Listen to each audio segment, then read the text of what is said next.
पश्चिम बंगाल के मुर्शिदाबाद जिले के भरतपुर से तृणमूल कांग्रेस के सस्पेंड एमएलए हुमायूं कबीर ने 2026 के पश्चिम बंगाल असेंबली इलेक्शन से पहले अपनी नई पॉलिटिकल पार्टी जनता पार्टी को ऑफिशियली लॉन्च कर दिया है। जहां मुर्शिदाबाद की पॉलिटिक्स में एक जाने माने नाम हुमायूं कबीर ने सोमवार को अनाउंस किया है कि उनकी आम आदमी पार्टी के डेवलपमेंट पर फोकस करेगी। उन्होंने कन्फर्म किया कि पेलडांगा और रेजीनगर दोनों सीटों से चुनाव लड़ेंगे और नई बनी पार्टी को और ज्यादा इंक्लूसिव इमेज देने के लिए मनीषा पांडे को दूसरी सीट से मैदान में उतारेंगे। वहीं अनाउंसमेंट टीएमसी लीडरशिप के साथ हफ्तों की खींचातान के बाद हुई है। खासकर मुर्शिदाबाद में बाबरी मस्जिद जैसे कि डिमोलिशन को लेकर कबीर का मस्जिद बनाने का कंट्रोवर्शियल प्लान और नई पार्टी लॉन्च करने के दौरान कबीर ने चीफ मिनिस्टर ममता बनर्जी की आलोचना करते हुए कहा कि उन्होंने आरएसएस के साथ एक सीक्रेट पैकेट भी किया है। उन्होंने आरोप लगाया कि मौजूदा सरकार में पश्चिम बंगाल में आरएसएस की शाखाओं की संख्या 558 से बढ़कर 12,000 हो गई है और मोहन भागवत के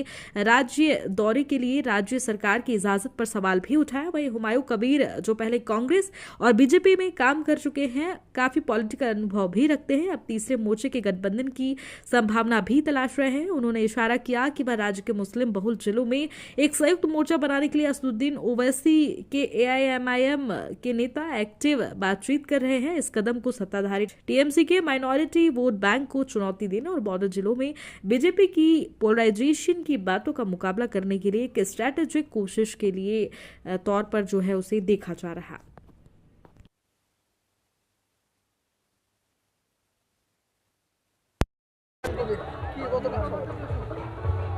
দেখুন, আমি জানতাম না এখানে আসা পর্যন্ত যে আমাকে হয়তো আজকে ঘোষণা করবেন উনি ক্যান্ডিডেট হিসেবে।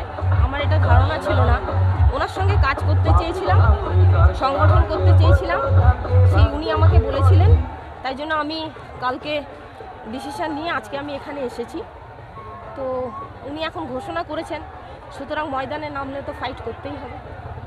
এই দলটাকে কিছু মানুষ বলছে যে এটা শুধুমাত্র মুসলিমদের দল, সেই জায়গায় দাঁড়িয়ে হিন্দু ক্যান্ডিডেট এবং হিন্দু মানুষ অনেক এসছে, কি বলবেন সেটা? এটা হচ্ছে সেকুলার দল। আমি প্রথমেই জিজ্ঞেস করেছিলাম, প্রথমেই আমি দাদাকে যখন দলটা দাদা করব বলেন তখনই আমি দাদাকে জিজ্ঞেস করেছিলাম, কারণ আমরা তো হিন্দু কমিউনিটি থেকে ব্রাহ্মণ পরিবার থেকে বিলং করি। সেই জায়গা থেকে যখন আমরা পার্টি করতেও নেমেছিলাম তখনও আমার পারিপার্শ্বিক অনেক বাড়িতেও থেকেও চাপ ছিল।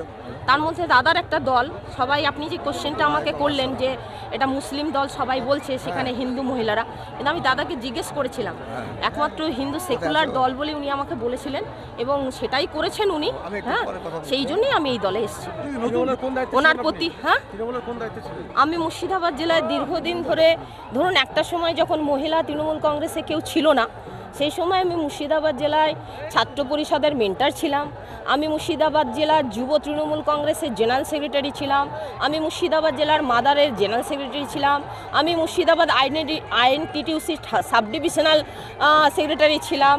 আমি তখন যুবার দায়িত্বে ছিলাম। মানে তখন প্রত্যেকটা কমিটিতে আমাকে রাখা হতো, যে সময় মহিলা খুঁজে পাওয়া যেত না তৃণমূল কংগ্রেসে, সেই সময় থেকে তৃণমূল কংগ্রেসটা করি।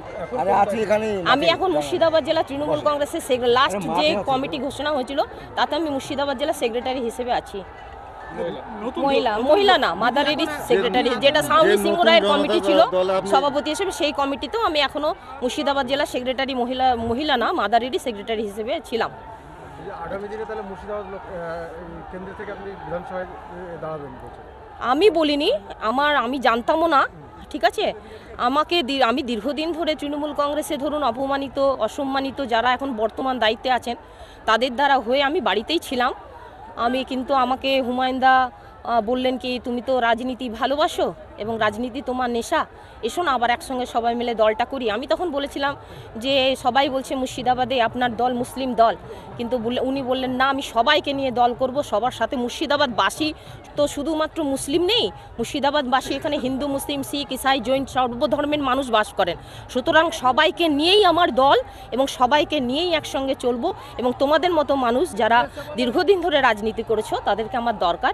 তাই ওনার ডাকে সাড়া দিয়ে আজকে আমি মঞ্চে এসেছিলাম, কিন্তু আমি কখনো জানতাম না যে এই ঘোষণাটা এখানে হবে। আমি জানলাম, এবারে আমাকে আমার মতো করে এবারে প্রিপারেশন নিতে হবে। হ্যাঁ, মুর্শিদাবাদে দেখা যাক না, ময়দানে যখন নেমেছি ফাইট তো করার জন্যই নেমেছি। খুশি না, খুশি অখুশির কোনো ব্যাপার নয়, এখানে খুশি নয়। একটা দায়িত্ব যখন দিয়েছেন সেই দায়িত্বটা যথাযথভাবে পালন করার নিশ্চয়ই চেষ্টা করব। নামটা হলো মনীষা পাঠক পান্ডে।